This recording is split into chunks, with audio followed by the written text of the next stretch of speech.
Oi pessoal, gente, eu sofri um pequeno acidentezinho aqui, assim, tá uma marca aqui assim na minha testa. Foi um esfolão numa corda que alguém amarrou na entrada da garagem do meu carro ali, onde eu saí, né, olhando pro chão. Sou um cara de 1,92 m de altura, quem amarrou a corda deve ter 1,60 m, eu acho. Com certeza não foi mal intencionado. E eu tomei um esfolão de uma corda na testa. Eu espero que isso não atrapalhe em nada do que vai ser discutido hoje, porque o assunto é sério. Gente, hoje o programa é um convite à reflexão, né, de uma classe especial de pessoas que se distinguem já de uma grande maioria, né? Eu acho que já deram grandes passos em relação ao que a gente acredita ser o caminho do bem, sem sombra de dúvida. Mas eu tenho muitos debates com a minha esposa em relação a isso, a gente tem algumas conversas, né? E a gente sempre questiona até que ponto a gente deveria tentar fazer alguma interferência em pessoas muito queridas do nosso meio, realmente fundamentais no nosso relacionamento em todos os aspectos, né? E tanto do lado da família da minha esposa, como do lado da minha família, como os amigos que nos cercam, a própria sociedade que a gente convive. Eu quando cheguei aqui em Gramado também, que eu sou músico, quando eu cheguei para tocar 10 anos atrás, eu fui muito recebido. Eu dei aula dentro de uma igreja evangélica e conheço várias pessoas de todos os segmentos de igreja que tem aqui em Gramado, já trabalharam comigo. Ou eu dei aula nessas igrejas, né, evangélicas. Alguns foram, que já eram músicos melhores, assim, mais profissionais, já usaram meu estúdio para gravar. Então eu tive contato com quase todos os segmentos evangélicos e cristãos, né? Independente dos segmentos, assim, a gente sempre tem muito o discurso de Jesus Cristo em mente. Mas agora eu quero fazer uma reflexão pelo que eu tenho percebido, né, conversando com muitas dessas pessoas, assim, eles vão na igreja, eles fazem os cultos e tal, e eles, a gente percebe que no seu íntimo buscam a Deus e tal, mas quando tu vai discutir questões bíblicas, assim, coisa e tal, tu vê que não se lê muito o que está lá. Então é uma classe que vai atrás do que é dito na igreja, né? Fica as orações, os cantos, né? Mas não se aprofunda muito na questão. Aí nós temos um outro grupo, né? Mas todos inconscientemente, né? No seu consciente também, eles estão fazendo o que é certo diante da ótica deles, diante das informações que eles detêm. Aí nós temos um outro grupo um pouco mais seleto, que é aqueles que determinam na sua agenda, assim, né, um espaço maior para que eles possam dar mais tempo à questão dos estudos. Então, assim, é o grupo dos estudos bíblicos, né? Então, é um grupo mais seleto ainda, do meu ponto de vista, mais valorável ainda, porque é um grupo que, assim, eles querem seguir mais ainda a questão do bem. Então, eles querem mais ainda se aproximar de Deus, né? E aí há de se questionar o conceito de deidade, e é isso que a gente vai abordar daqui a pouco. Mas é por isso que eu acho que torna essas pessoas especiais, sem sombra de dúvida, né? E a gente conhece na sua conduta, na grande maioria delas, né, no seu dia a dia, na maneira de participar das ações da igreja em prol da sociedade. E a gente vê muita coisa boa, a preocupação com eles em encaminhar esses novos espíritos, né, as crianças que estão vindo aí, né, conscientes de que são o futuro, são o amanhã, é o que vai... Então tudo isso é muito louvável inquestionavelmente. E sem sombra de dúvida o trabalho dessas pessoas fazem da sociedade um lugar melhor para se viver. Ainda mais que a maioria das pessoas que eu me refiro aqui são pessoas que creem no seu Deus e tem todo respeito a todas as outras crenças, não atacam, seguem a conduta da paz, que esse é o verdadeiro ensinamento que Jesus Cristo nos deu, né? E enfim, então para esse povo daqui só cabe elogios da minha parte, e acreditem, minhas palavras são carregadas de sinceridade, isso é de coração, ok? E fui ajudado por muitas dessas pessoas. Muitas dessas pessoas abriram as portas, né, para mim, e E eu tenho certeza que são pessoas da melhor qualidade. A questão é outra. A questão é que, devido, né, as responsabilidades que são atribuídas, são chefes de família, e além de ser chefe de família, muitos deles têm posição dentro da comunidade de liderança, enfim, são muitas coisas. E ainda tem aquele tempo para tentar entender lá aquelas coisas que são mais incompreensíveis, metafóricas, talvez folclóricas, né, com o que se sabe da ciência hoje, o que a gente pode ter. Então por isso chama-se estudo bíblico, para tentar decifrar os enigmas do livro da Bíblia. Agora é a hora de a gente ter, com muito respeito, assim, um papo reto que eu vou começar a expor agora. E esses questionamentos que eu vou levantar e a qual o intuito disso é fazer com que as pessoas simplesmente pesquisem outras áreas, outros segmentos, lembrando, né, que talvez uma coisa que seja um obstáculo para as pessoas irem para outras formas de pensamento. Heresia não é pecado, gente. O que é ser um herege? É pensar diferente. Então, não tenho... Blasfêmia é outra coisa, mas heresia... Eu não tenho medo da heresia, de pensar diferente. Outras formas de pensamento podem dar outras perspectivas, entendeu? Que podem até elucidar outras coisas que até então... Que é o que acontece com a maioria das pessoas que vêm nesses estudos e descobrem essas outras coisas que eu agora vou tentando, humildemente, perceber coisas que eu percebi, talvez possa ser útil para alguém. Esse é o meu esforço, por isso estou aqui dando essa mensagem. E assim, o Deus que as pessoas... Aí nós vamos ter que entrar naquela questão do conceito de deidade que eu me referi antes, gente. O Deus que essas pessoas todas que eu conheço, se eu for... Vejam bem, se eu for perguntar para todos eles, inquestionavelmente, né, o teu Deus, ele é bondoso? Claro. Sem sombra. O teu Deus, ele perdoa, né? Que é os ensinamentos que Jesus Cristo nos deu do verdadeiro Deus. Aí tu vai dizer sim. E daí assim, o teu Deus é onisciente? Sim. É onipotente? Sim. É onipresente? Sim. Então, meu querido, o que eu quero alertar, talvez agora a gente consiga chegar, né? É que o Deus que vocês estão se referindo é o Deus que eu também acredito, mas que definitivamente não é o Deus que está lá na Bíblia. E quando as pessoas entenderem isso, vai ser um grande pulo para ir... Não, mas espera aí, o que está acontecendo aqui? Aí, gente, vai vir uma enxurrada de informações, né? E talvez cada um encontre a sua verdade, né? Se sinta mais próximo da fonte criadora, que foi o que aconteceu comigo. E consegue entender as coisas que a ciência já está admitindo, mas que tu não encontra explicação dentro daquela religião dogmática, do jeito que foi nos passados. Não cabem mais as coisas. Hoje, tu não vem querer me dizer do sopro ao barro, porque a gente entende de genética e de DNA. Entende? E a coisa... Bom, enfim, tá? Então, o que a gente vai dizer? Mas, Luciano, por que tu está dizendo que Deus da Bíblia não é... É o que Jesus tentou nos ensinar. Ele fez a distinção entre o Criador, que é alguém que pode criar esse universo aqui, mas que não é o Deus... o supremo, a fonte criadora aquela, né, que é a origem de tudo. São coisas diferentes. E, Luciano, então tu conhece a fonte criadora muito menos do que eu achava e conhecia quando eu comecei a estudar e aprender. Esse é um assunto que quanto mais a gente aprende, mais a gente sabe que não sabe nada. Mas a gente percebe algumas armadilhas que estão aí e que não são realidades. São meias verdades, né? E depois de um estudo bem aprofundado, conclui-se que essas meias verdades, do jeito que elas foram colocadas ali, elas têm um objetivo, isso fica evidente. Não cabe agora falar isso. Agora, para a simples reflexão que deve surgir desse apontamento que eu estou fazendo agora, é que tá na Bíblia, né? Vamos discutir só os pontos da própria Bíblia que se esclarecem por si.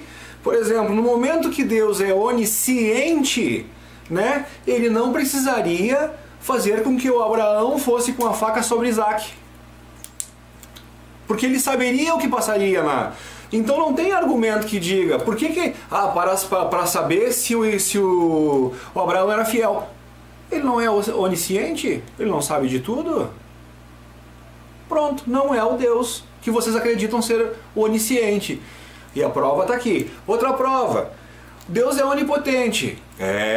No entanto, esse Deus bíblico teve que mandar o povo para a guerra, mesmo morrendo muitos do seu povo. Se ele é onipotente, por que ele não foi lá e não derrotou o inimigo?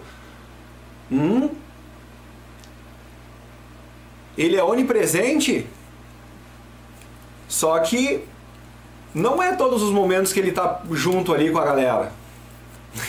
Então são questões que a gente tem que realmente se questionar, né? Claro que sempre vai caber um monte de... Tu pode achar um argumentinho aqui, um argumentinho ali, mas basicamente, pessoal, fica difícil, né? E Jesus sempre falava num Deus do perdão e do amor. E aí nós temos aquela história de um povo que ataca o povo hebreu durante a caminhada deles lá, e 400 anos depois, Jeová, o Deus, ordena que Saul volte para se vingar do povo. Então, ali está a prova. O Deus sanguinário do Velho Testamento que precisa sentir o cheiro do churrasco para apacentar a sua ira.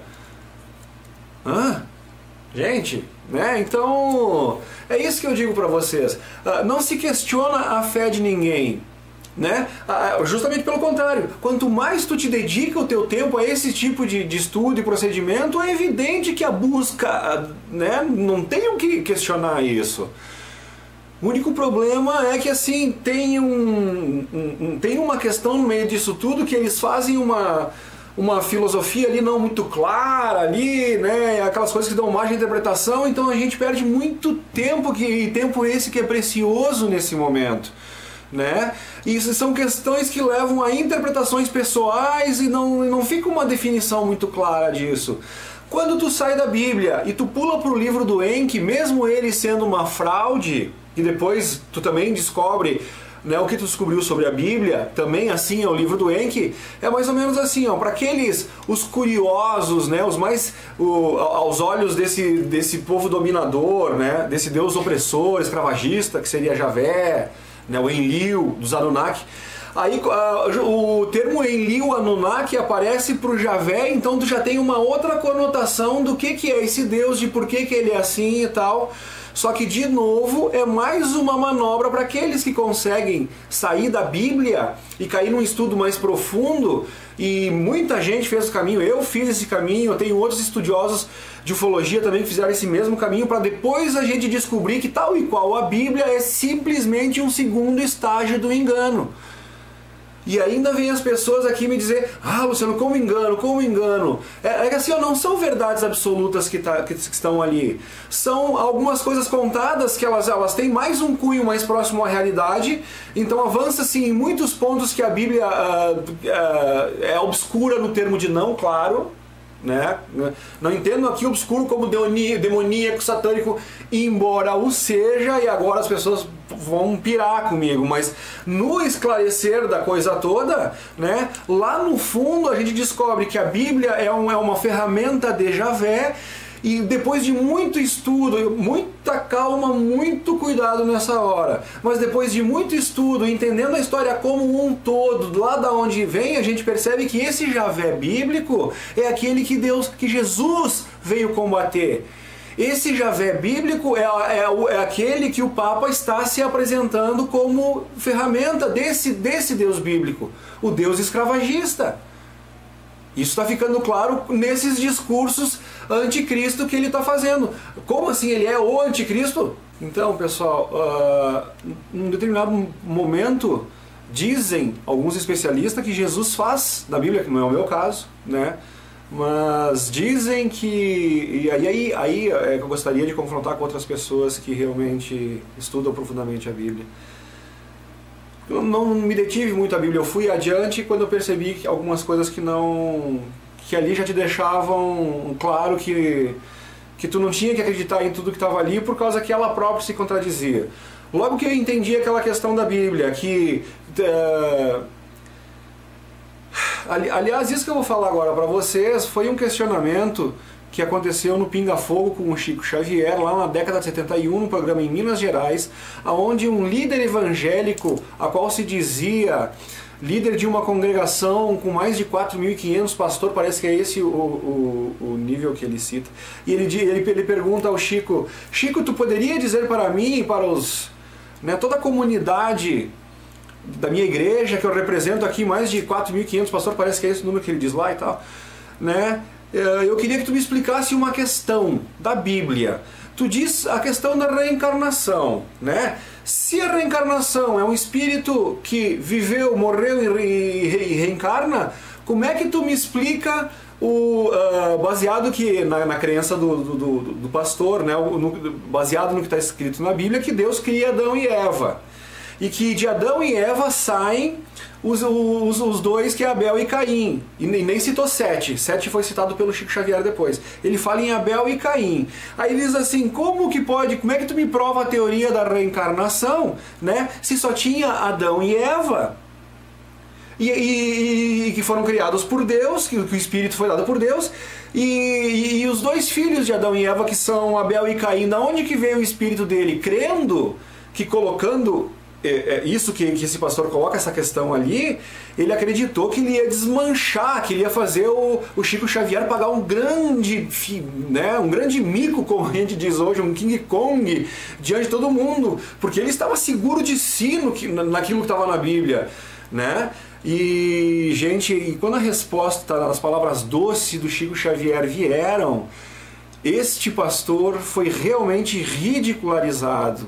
E aí a postura dele, de certa forma agressiva, um pseudo respeito, né, ao se referir com o Chico Xavier, porque tu via que era tom de deboche, e enfim, ele só se fez polido por uma questão social, que ele estava na televisão.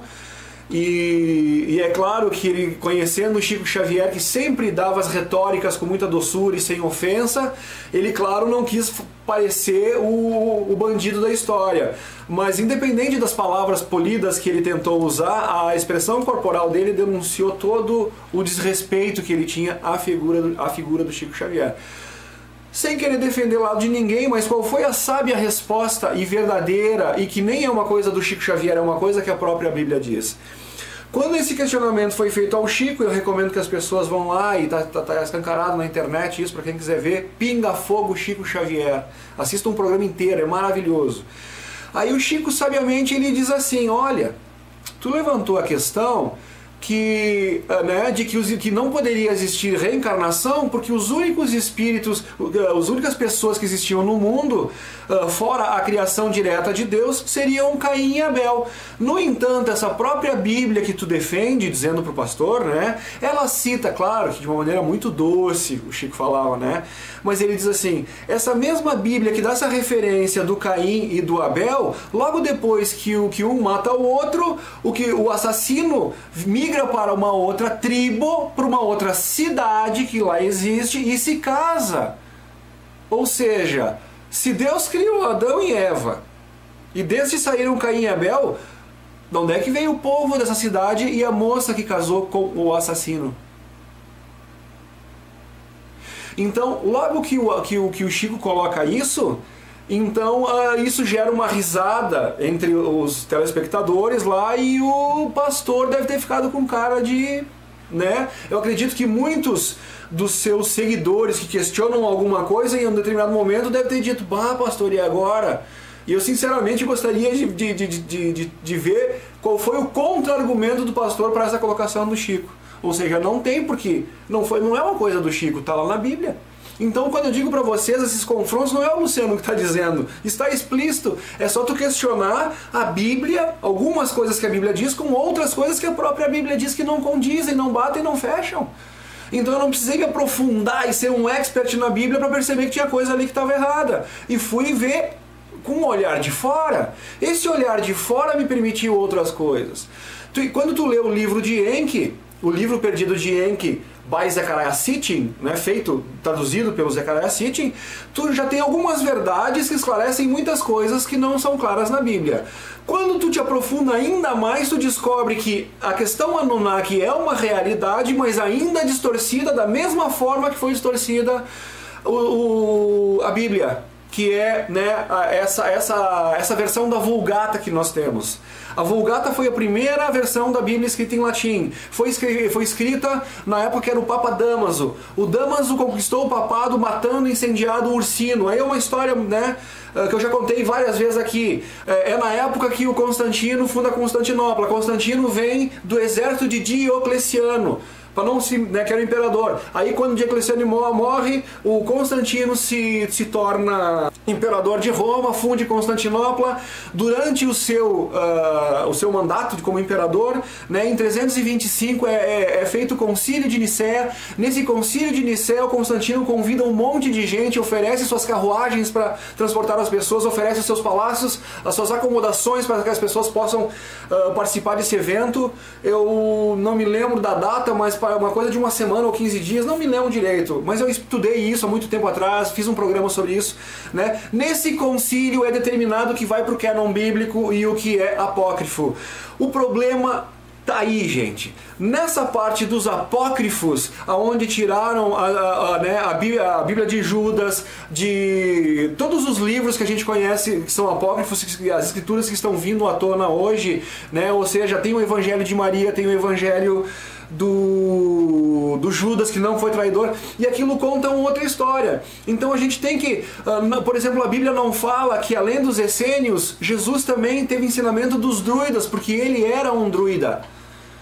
Mas para entender isso, tem que entender a história como um apanhado geral. E aí a gente entende por que o livro do Enki esclarece alguma coisa das Bíblias, mas também é um livro onde um cara que era na verdade, ele era do sistema financeiro, ele era um economista, entendeu? Ligado ao Vaticano, aos grandes banqueiros, e ele é financiado porque quando o segredo Anunnaki estava para vir à tona, eles tiveram que dar um outro molde, né, no intuito de esclarecer algumas coisas.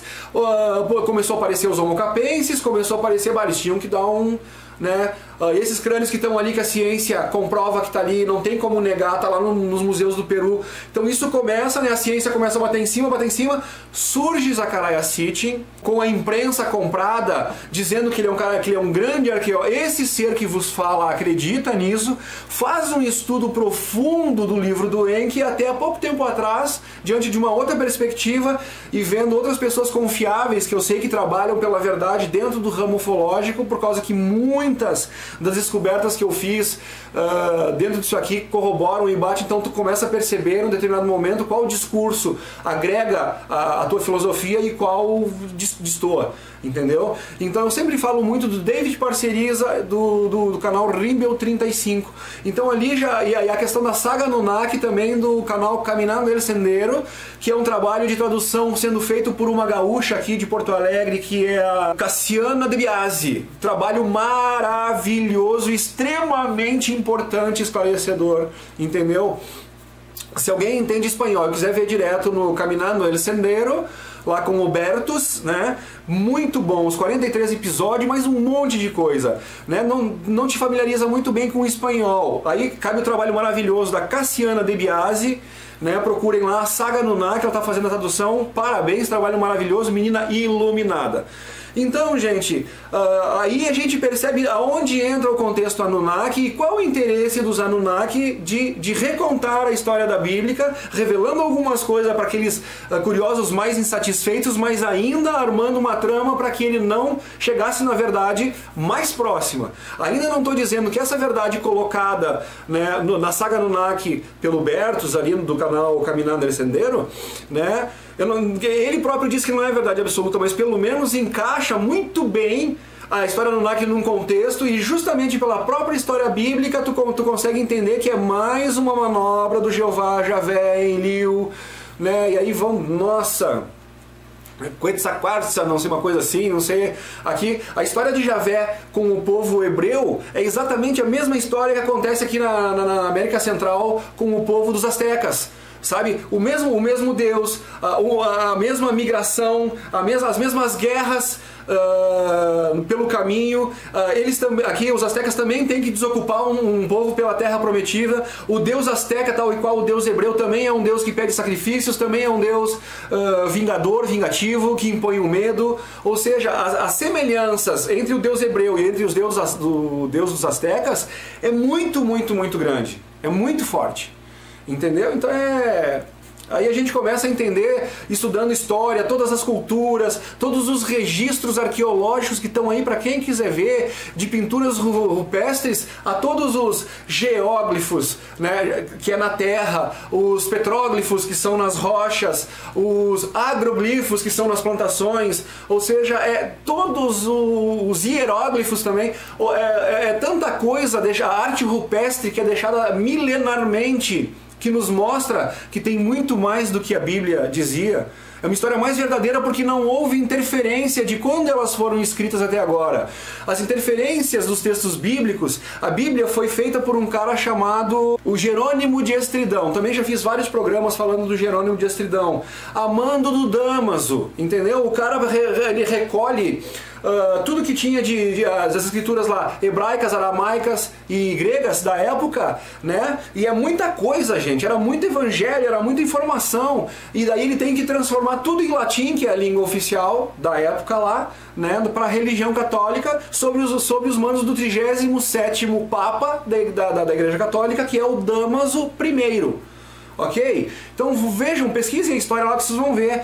Ali no concílio de Nicéia é onde eles tornam. Depois teve outros concílios por ali. E esses livros que eles foram tirando do cânon bíblico era onde estava a verdade. E ali eles foram tirados justamente para deixar o povo confuso. Então, quer questionar o que está na Bíblia? Vamos ver pelo relato dos outros apóstolos. Vamos ver por que não é mencionado o que falava a Maria? Por que não é a Maria Madalena? Namorada de Jesus, esposa de Jesus, Jesus teve filhos com ela, eram casados. Os textos que dizem que Jesus beijava ela na boca a todo momento, nunca foi prostituta, era uma sacerdotisa. Existem quadros mostrando ela sendo recepcionada pela realeza francesa, onde a rainha francesa faz reverências a ela chegando num barco grávida de Jesus. E a filha mais velha naquele momento lá, ela retratada era Sara e tinha 3 anos de idade. E então esses relatos não são contados na igreja, né, na católica. Por quê? Por quê? Né? Os gnósticos que foram caçados e que viraram os cátaros até 1000 anos depois, que foram dizimados lá no castelo de Montségur, ao sul da França, Montanha dos Pirineus. Né, aonde quando alguns dos cátaros que ali estavam perceberam que aqueles que batalhavam pelas cruzadas, né, aquela coisa sanguinária de exterminar os hereges e não sei o que, e a gente sabe hoje que era tudo a mando do ar contado, né, no intuito de abafar o segredo para que a verdade não viesse à tona. E aí alguns cátaros conseguem sair pelos caminhos escarpados e fugir com o tesouro cátaro, que até algum pouco tempo atrás alguns diziam eram joias, era ouro. Não, gente, eram os livros. O tesouro cátaro era a informação que contava a mesma coisa que os druidas falavam, que é a verdade. E aonde entra, que verdade é essa? Ou seja, tem muita coisa ali, mas qual é o grande âmago? O que está ali o segredo? Né? É onde a gente chega na história da manipulação genética que aconteceu, sendo breve, onde um ser que é um semideus, benevolente, semideus por causa que para nossos olhos veio de fora, coisa, mas é simplesmente um habitante de um outro planeta que também é um Anunnaki, que não é de Nibiru, porque Nibiru não existe, foi uma farsa montada por Zecharia Sitchin, mas parece que é Mulmul, ou uma coisa parecida, MUL ou MUL. O nome do planeta, lá das Pleiades, aonde eles vieram, mas eles são pleiadianos e Anunnakis, né? É uma coisa é uma miscelânea de raças, tal e qual o Brasil tem africano, tem italiano, europeu, tudo tem no Brasil, né? Mesma coisa acontece com os Anunnakis, é uma miscelânea de raças. Entre eles tem os reptilianos, tem as raças mais densas, que são as que, tal e qual pertence o próprio Javé, né, que é o Enlil, né, o deus sumério Enlil, em sumério compreendê-lo ou conhecê-lo como Enlil, melhor dizendo. Então, gente, aí a gente vai tendo um apanhado geral e entendendo, né, aquelas coisas todas do sacrifício, do porquê a caminhada no deserto, o sofrimento, por que precisava do sofrimento. Mas voltando ao deus Enki, que é o meio-irmão de Enlil, e que não, ele é um reptiliano diferente, ou melhor, ele é um Anunnaki diferente do Enlil, porque ele é filho de Anu, que vem de uma outra casta, que vem de uma outra história, que vem de um outro padrão vibratório. Esse Enki, ele já tinha uma centelha divina, né, um conceito de moral e ética muito mais avançado que o meu irmão dele, que era o Enlil. Ao fazer as criaturas, porque eles já dominavam naquela época essa questão da genética, né, ele não concordava com o fato de criá-las para que elas fossem escravas. Ele ficava maravilhado com as criações dele, mas para que elas fossem livres, tal e qual ele o era. Né? Mas o Enlil e a Anu eram escravagistas e queriam que os objetivos dele dessas experiências genéticas era para ter o seu exército particular, os seus escravos particulares para o seu bel prazer. E essa é a grande luta, e é isso que está vindo à tona agora, e é isso que os escravagistas não querem que a gente descubra, Javé, entendeu? É por isso que é importante, gente. Então, mas qual é o grande lance disso tudo? Qual é o grande segredo mesmo, né? É que quando o Enlil nos fez, né, nos fez aquela alteração genética, aquele hominídeo a qual pulou pro Homo sapiens, e até hoje a ciência não tem, chama de elo perdido porque não tem essa conexão de um pro outro, né? Mas a partir dali nós temos as 12 hélices de DNA, 10 delas consideradas pela nossa ciência atual como DNA lixo porque não serve de nada, e aí até poderia brincar, DNA de nada adianta, né? Aquelas 10 hélices do jeito que estão. E aquelas duas que funcionam, que são as admitidas, que são responsáveis por tudo que a gente é. Então a gente sabe que existe toda uma outra dimensão, toda uma outra história que nós não somos capazes de ver, de presenciar, de perceber. Por quê? Porque nós precisaríamos dessas outras 10 hélices de DNA ativas para poder perceber o contexto de quarta, quinta, sexta, sétima dimensão que nos cerca. Né? Ao não perceber o que está à nossa volta, nós somos cegos. Então é fácil para qualquer um orientar um bando de cegos que não sabe para onde está indo ou para onde deve ir. Esse é o fundamento. Mas como o Enki não concordava com essa questão escravagista dessa raça, o que o Anu e Enlil solicitaram no momento dessa experiência genética com o intuito de ovelhas mansas era de extinguir aquelas 10 hélices de DNA, deixando só as duas básicas. O Enki, ele não extinguiu, tanto que a ciência comprova que essas 10 hélices de DNA estão aqui inativas, porque chamam de DNA lixo. Mas o que a gente não sabe, e é o grande segredo, que a partir do momento que a gente vibra num determinado padrão, a gente ativa essas 10 hélices de DNA. E aí a gente vai fazer todas as coisas que Jesus Cristo fez. O milagre dos peixes caminhar sobre as águas. Gente, é a mente sobre a matéria. É o grande segredo. É o que o Dynamo veio mostrar e ninguém entendeu, né? Ele veio como um showman, fez o negócio dele ali e desapareceu. A mágica é impossível. Para mim, Dynamo era um druida tal qual, e Jesus que veio aqui, só que para não causar confusão que deu milenar, guerras em nome de Jesus, coisa tal, pelos nomes errados, pelos motivos errados, né? A Santa Inquisição. Então talvez ele tenha vindo aqui de uma forma mais light, só mostrar o que é possível em relação da mente sobre o corpo para nós começar a linkar os fatos. Ele foi um mensageiro astuto, o Dynamo, e para mim ele é um druida. Na minha concepção, Dynamo é um druida, ok? E todos nós podemos vir a ser. Por quê? Porque o druida é uma raça anterior à nossa, que ela foi tão bem feita, que apavorou Anu e Enlil. Por causa que eles nunca iam conseguir escravizar alguém que tivesse uma noção do todo como os druidas têm, como Jesus tinha.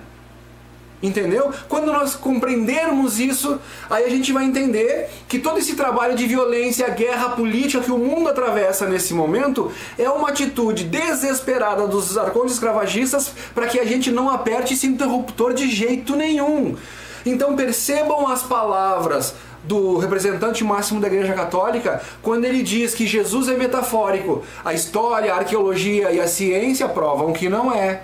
E por que a Igreja até agora sempre falou em Jesus Cristo e agora que a verdade de Jesus Cristo está sendo exposta, então eles estão querendo colocar Jesus Cristo como não? É uma metáfora?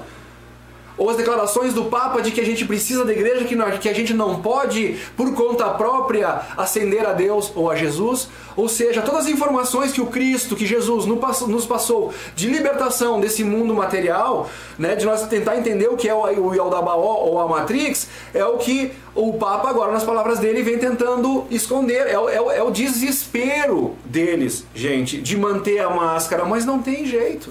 Não tem jeito. Nós todos que entendermos isso, estamos fadados a ser druidas. Estamos fadados a ser... Quando Jesus disse assim, ó, se tiver fé, quando ele disse, se conheceis, quem conhecer será libertado. Quem souber da verdade, né? Eu não sei as palavras exatas, lá também não me cabe ficar repetindo profeticamente, nada a ver, né? A ideia aqui é, o apanhado geral é a ideia, e não se foi dito de forma A ou B, mas o sentido do que foi dito. Né? Não precisa ser as palavras exatamente ponto e vírgula como está lá, mas o contexto é que é importante. Então, gente, vamos abrindo o olho para o que está acontecendo agora. Quando o Papa diz que eles precisam se encontrar com os líderes mundiais para debater a mudança climática, entendam que o pseudo-mudança climática é a mudança do padrão vibratório, qual é essa corja toda que comanda o planeta, que é a massa negra e densa escravagista. Eles não querem que tenha essa mudança climática. No momento que nós vibrarmos, que nós mudar o nosso clima astral e a gente mudar desse terceiro, do 3D para o quarto, para o 5D, acabou a escravidão. Eles não têm mais domínio sobre nós. Esse é o desespero. Então quem conseguir entender isso aí vai buscar freneticamente, vai buscar com todas as forças do seu ser a questão do vibrar positivo. O que eu preciso para vibrar positivo? O amor incondicional. Vamos buscar o amor incondicional. Estou aqui apenas repetindo as palavras do Mestre Jesus há 2000 anos que ainda não foram entendidas. Só isso. Amor incondicional. O respeito, gente. Entendeu? Então a gente está num momento onde tem uma força que não está deixando a gente vibrar, a gente entender isso de jeito nenhum. A gente se torna escravo, ovelhas, e por mais que a gente se esforce e o verdadeiro Deus, a verdadeira fonte criadora, está percebendo o esforço das criaturas de bem. E aqui eu coloco todos esses buscadores que vão nas igrejas, que vão nas Bíblias, porque eles têm a sua fé. O que eles não sabem é que as cúpulas que comandam isso aqui os enganam, seguindo os objetivos do negativo. Entendeu? Se eu for colocar agora, muita gente vai ficar com raiva de mim, vai desligar isso aqui e não vai dizer, não quero mais saber sobre isso, esse cara é um louco, não sei o que, talvez ele seja anticristo. Mas a atitude correta, meu amigo, que eu, vai averiguar o que eu estou falando. Busca as informações, vai pesquisar Nag Hammadi, os textos de Nag Hammadi, vai pesquisar todas as histórias dos outros povos, né? Que Deus são esses, para vocês verem como tem as coincidências entre as histórias de um povo e de outro. Tu começa a perceber que só mudam os nomes. Os relatos de tudo, que está na Bíblia, de dilúvio, as guerras entre os povos lá. Gente...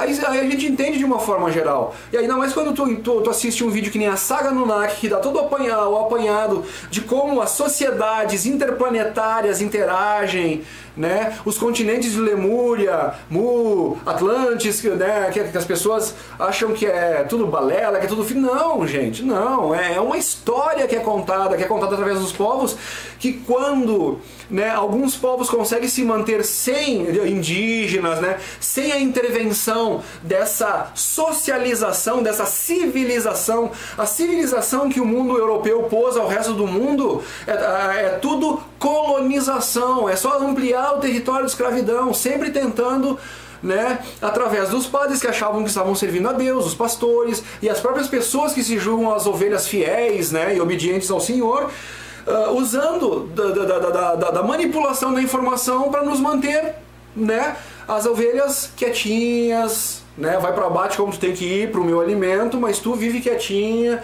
se tu for obediente eu posso te dar umas coisas boas, enfim, é isso que nós temos que abrir o olho.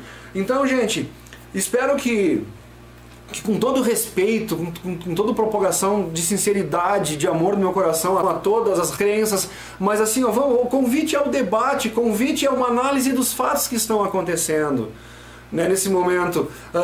Para todos que são católicos fervorosos, no coração de vocês, a palavra Jesus, o que diz é muito forte, os ensinamentos do Mestre Jesus. Então, constatem pelos seus próprios olhos, vejam as palavras que são proferidas pela boca do cara que está se dizendo, né, agora, o que sempre foi, porque o Papa sempre foi o líder máximo, representante de Deus na Terra, Então assim, ó, da mesma forma como a Bíblia lá atrás falava alguma coisa e se contradizia aqui, a contradição está rolando agora. Na verdade, não existe contradição. Quando o criminoso perante o juiz dá 1, 2, 3, 4 versões da coisa, assim, é evidente que a verdade não está ali. Quando a verdade é verdade, ela é contada desde o primeiro momento. Por isso que hieróglifos, petróglifos, registros arqueológicos, Pumapum, Mohenjo-Daro e por aí afora, e os exemplos são infindáveis. Não, sabe, uma coisa que não acaba mais, de registro que não houve a interferência, ali conta a verdadeira história. Então, o que um índio que viveu não sei quantos 1000 anos atrás desenha um disco voador numa rocha, gente? Então, vamos se questionar, gente, vamos se questionar, tá aí para quem quiser ver, ok? Então, calorosamente, carinhosamente, respeitosamente, convido aos líderes evangélicos, aos pastores, aos católicos, e a gente tem que se juntar e fazer uma reflexão e tentar acordar nessas questões o quanto antes, porque neste momento o planeta atravessa uma crise que é a revelação. É a revelação. No sentido etimológico do Apocalipse, a palavra quer dizer revelação. Outra coisa que foi distorcida.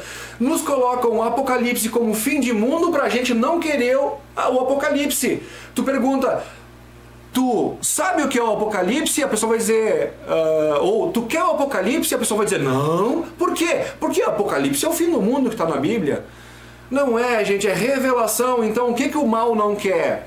O que os escravagistas não querem? A revelação. Por isso eles distorceram o sentido da palavra Apocalipse a ponto de nós ter horror ao Apocalipse. Longe de mim. E o Apocalipse está acontecendo. E essas guerras todas que acontecem, citadas no período do Apocalipse, é justamente as atitudes desesperadas dos escravagistas tentando manter a escravidão. E essa guerra mencionada é entre os abolicionistas e os escravagistas. Não estamos sós, né? É a hora do verdadeiro Deus, a verdadeira fonte, fazer uma limpeza. Por isso que muito do que vocês estão vendo aqui, além dos rumores de guerra, a quantidade de prisões de gente, né, e o lixo que tem vindo à tona ultimamente, que a gente está se tornando consciente, é a depuração, é a limpeza. Então, avaliando todos os sinais que estão sendo dados na política, né, da gente ver os bandidos, os criminosos declarados, conhecidos, sendo soltos, a gente percebe que virou terra de ninguém, a gente percebe que a lei do homem está totalmente contra a lei de Deus, né? A imoralidade, a antiética, o absurdo, o terror está aí explícito, não precisa nem ficar falando. Então é óbvio que num determinado momento isso tem que ter uma intervenção. Os bons, os mansos por conta própria não conseguem lutar contra isso, né? A gente está sendo vítima. Essa vitimização foi percebida. Isso há muito tempo está sendo negociado para que os escravagistas larguem de mão, para que eles né, tomem aderência a esse movimento abolicionista, mas não teve jeito. A conversa, os debates, os avisos, né, os prazos não foram respeitados, as leis não foram respeitadas, há que se haver a intervenção. A intervenção vem de fora no astral e também vem aqui no físico. O que é a depuração no físico? É esse lixo todo e seus apoiadores, como diz assim, a gente tentou pela paz, vieram os bons, tentaram pela palavra, também não deu jeito, tentaram pelo exemplo, não deu jeito. Agora o negócio tem que ser firme e forte, tem que ser pela violência mesmo. Infelizmente, é a segunda opção que o Chico Xavier fala no Data Limite, que é a que nós não queríamos, mas infelizmente é a que nós vamos ter que enfrentar. E até o último minuto eu realmente tinha uma esperança de que o mundo se acalmasse, mas os indícios todos estão indo para o lado contrário. Então a gente tem que se preparar nesse momento, pensar na fé, e para tentar fugir da escravidão, a nossa chave é ligar as nossas hélices de DNA vibrando positivo, para conseguir enxergar o que mais ninguém vai tentar distorcer para nós. A partir do momento que nós tiver a visão desses planos não físicos que a gente não vê nesse momento, Não tem mais influenciador negativo no teu ombro aqui tentando, sabe? A gente vai vê-los, vai senti-los, eles não terão mais a capa do anonimato e da invisibilidade para nós, eles não terão mais como agir. Entendeu? E é isso que eles não querem. Então, vibremos positivos, estejamos conscientes do que acontece no mundo aqui à volta para poder buscar essa outra solução. Ok? Então, dentro do possível, paz, amor, é hora de perdoar, é hora de entender que os encarnados que nos oprimem são marionetes do braço do mal, eles são, né, foram feitos leões, não escolheram ser leões, a natureza deles eles têm que trucidar alguém para eles poderem viver, é a natureza, né? Não entendam um leão como a representação do mal, nada a ver com isso. Eu só dei um exemplo do que acontece na natureza para nós entender da natureza dos seres que nos escravizam. Eles também foram criados por alguém que também desobedeceu uma ordem da fonte suprema, teve uma empreitada, né, numa criação de 4D e por não ser assistida pelos mestres ou por quem sabe do assunto, né, acabaram fazendo uma criação tendenciosa ao erro, uma criação imperfeita que gerou esses arcontes. Então é só um apanhadinho de leve. Conselho que vejam lá a saga Anunnaki para entender sobre os arcontes, que são citados por David Icke, que são citados pelos cátaros, pelos druidas, por Jesus, enfim, né, às vezes com outros nomes, com outras histórias, mas é a mesma raça. Então, pessoal, fica o beijo, fica o convite ao debate. Luz, muita luz nessa hora que a gente precisa de muita luz. O mundo está prestes a pegar fogo, aonde se queimarão os que não têm noção da verdade. Então agora cabe a nós correr atrás do conceito de verdade, da profundidade da verdade. E qual é a verdade? Não aquele Deus brabo, né, que não perdoa, vingativo, com problema de ego que descreve lá na Bíblia. Não é esse cara aí. Esse cara é o que está promovendo essa guerra aqui, é disso que nós temos que fugir. Amo todos vocês. Beijo de coração.